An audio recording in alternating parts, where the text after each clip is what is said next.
Hola amantes de la teología, eh, compartiendo una vez más con ustedes una temática interesante siempre en relación con lo que es comprendiendo el Nuevo Testamento.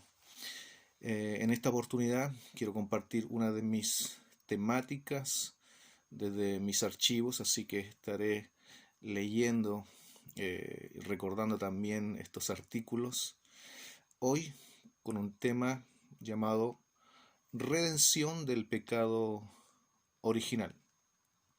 Más allá, y a manera de introducción, de lo que podamos definir como pecado original desde el mito fundacional de Adán y Eva, pasando por San Pablo al hablar de que en Adán todos morimos y, y después con la patrística, ¿cierto?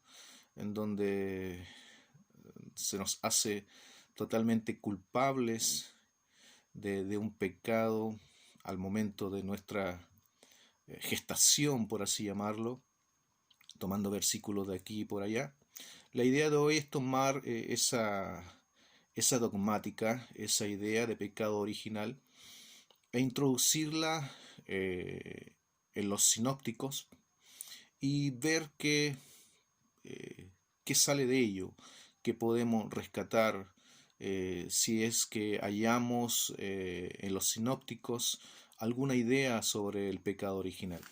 Así que, amigos, comparto con ustedes esta temática que escribí hace mucho tiempo, así que la iré leyendo para ustedes, compartiendo este artículo hoy a través de una nueva modalidad, eh, un video, ahí en el medio de YouTube. Entonces, redención del pecado original, desde la mirada de los sinópticos, o sea, Mateo, Marcos, Lucas, nos llama profundamente la atención la total ausencia de una doctrina redentora de un supuesto pecado original, estructurada tal como la hallamos en las epístolas paulinas, por así llamarlo.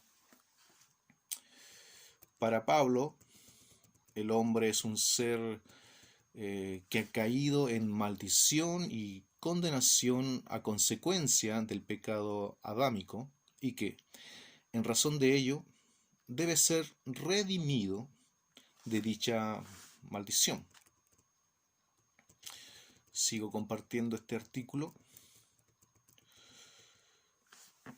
Consideremos algunos puntos sobresalientes en los sinópticos en lo relacionado al tópico aquí tratado. Punto número 1. Los evangelios son tajantes en relación a la misión redentora de Yeshua bajo un aspecto totalmente nacionalista. El texto de Mateo 1:21 dice: Él salvará a su pueblo, es decir, los judíos, en un contexto totalmente nacionalista, centrípeto, de sus pecados. Otro versículo: y dará a luz un hijo, y llamará su nombre Jesús, porque él salvará a su pueblo de sus pecados. 2.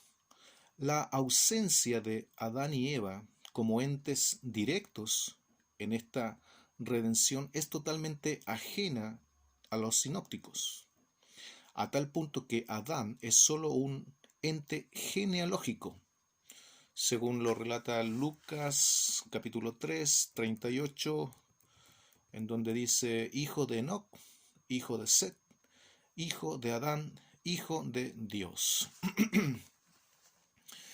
Y no la causa de la venida o nacimiento de Jesús.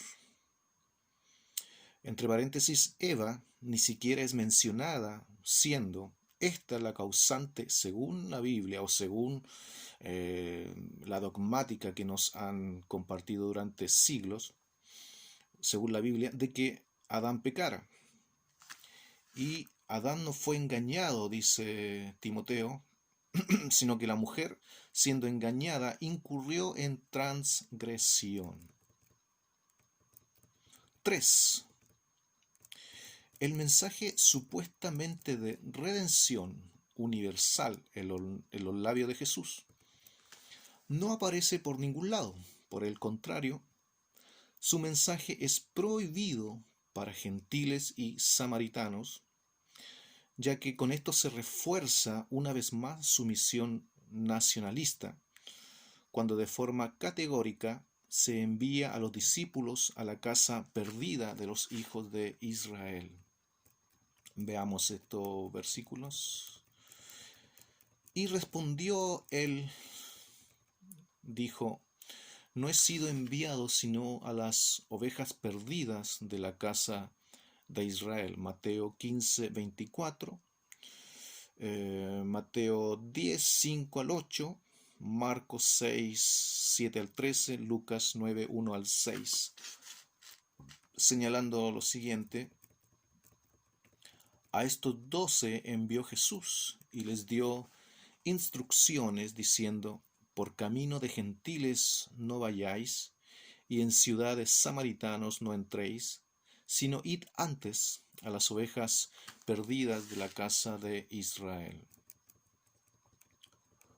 4.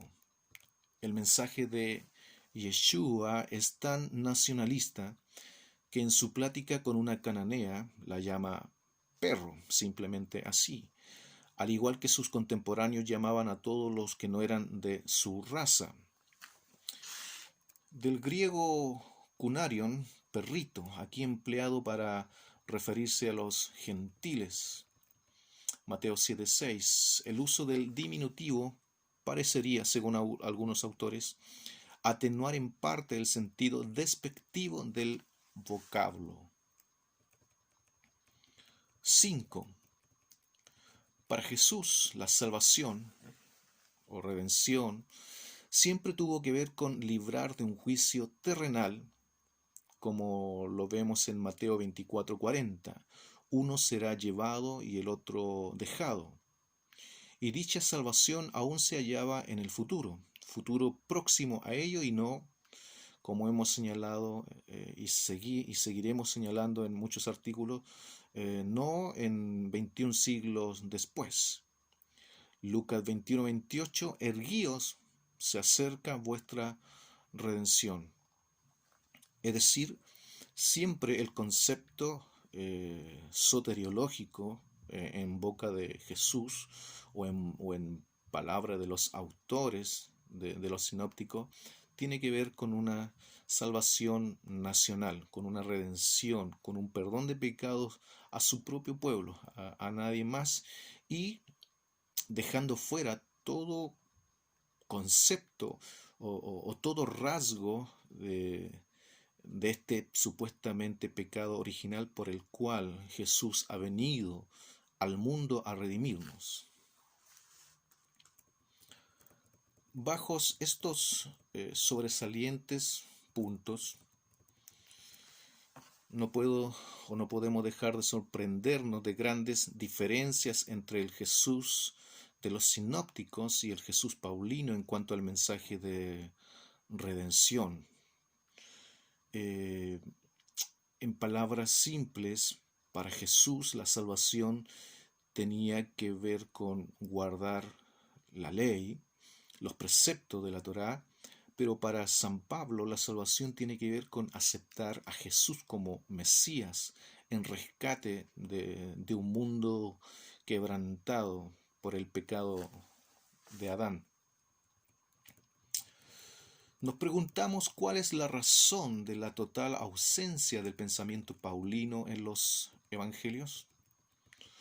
¿Cómo una doctrina tan trascendental para la humanidad como lo es el pecado original no es mencionada en los evangelios ni siquiera un poco? Cabe a esta altura hacer un par de enunciados, no es que tenga hambre, cabe a esta altura hacer un par de enunciados de suma importancia. Número 1. Los evangelios son textos mucho más tardíos que las epístolas. Por ende, la doctrina de una expiación universal debiera hallarse en mayor desarrollo que en las mismas epístolas. Sin embargo, no hay rastro de ella. 2.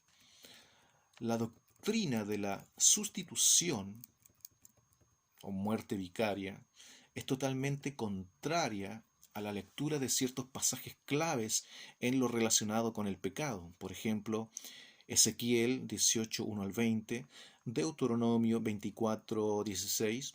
Ambos pasajes dejan en claro que cada persona será responsable de su propio pecado y que nadie será juzgado por el pecado de otro.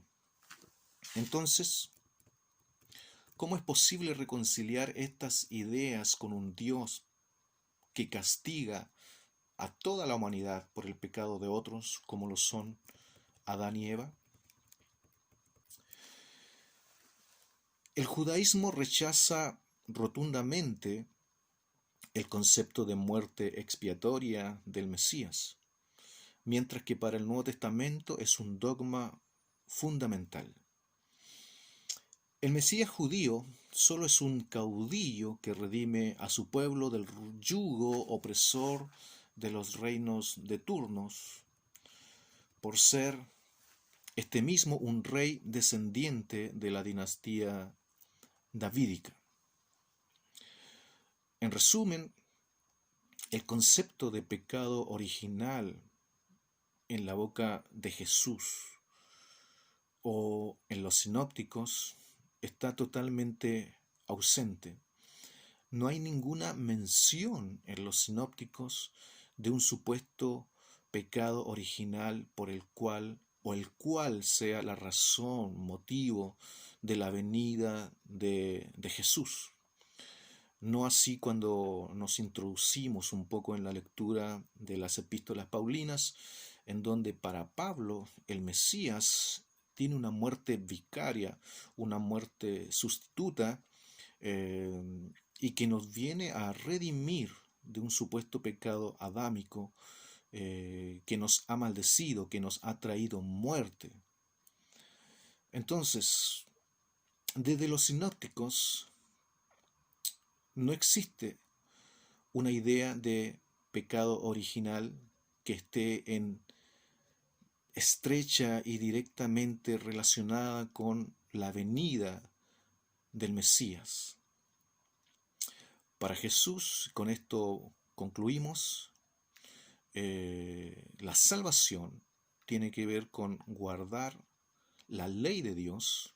Así lo vemos cuando el joven, ¿cierto?, le pregunta qué he de hacer para ser salvo. Los mandamientos tienes, guárdalos.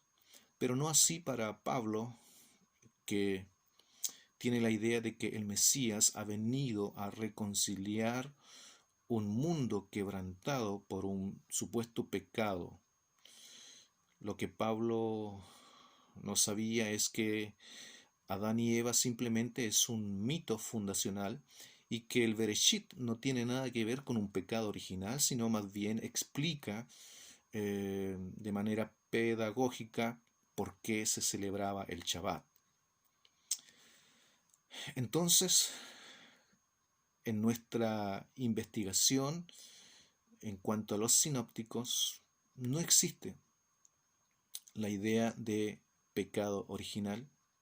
Por ende, no existe una relación con el Jesús de los sinópticos, con este pecado original, con una supuesta salvación de este pecado original, sino que simplemente es ignorado por los escritores del Nuevo Testamento, de los sinópticos, porque para ellos la idea de redención o de salvación siempre es nacionalista, siempre es centrípeta, nada tiene que ver con un pecado original.